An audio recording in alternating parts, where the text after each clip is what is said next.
ini rumah tongkonan hanya menjadi kenangan pedih.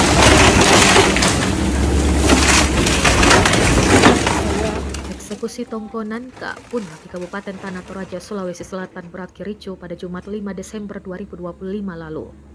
Pembongkaran rumah adat yang telah berdiri selama ratusan tahun itu memicu perlawanan dari pihak keluarga dan warga setempat. Tongkonan yang diperkirakan berusia sekitar 300 tahun tersebut merupakan simbol identitas seluruh masyarakat Toraja. Saat proses eksekusi berlangsung, pihak keluarga tongkonan Kak Pun melakukan protes keras dan berupaya menghalangi jalannya pembongkaran. Bentrok antara warga dan aparat tidak terhindarkan. Suasana di sekitar lokasi berubah tegang setelah warga menilai tindakan eksekusi sebagai bentuk pengabaian terhadap nilai sejarah dan budaya yang selama ini dijaga secara turun-temurun.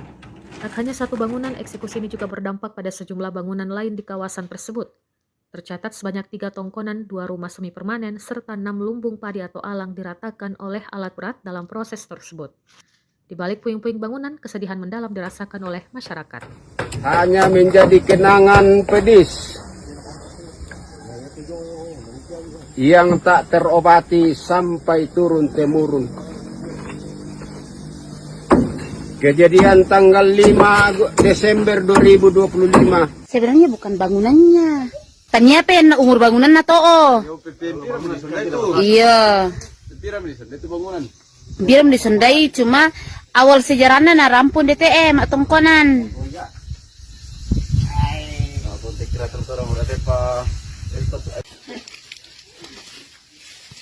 Ubur-ubur ikan lele kita bersihkan di sini, Le. Iya, ubur-ubur ikan lele kita membersihkan di sini, Le. Ini yang namanya sasa, guys. Download Tribun X sekarang. Menghadirkan lokal menjadi Indonesia.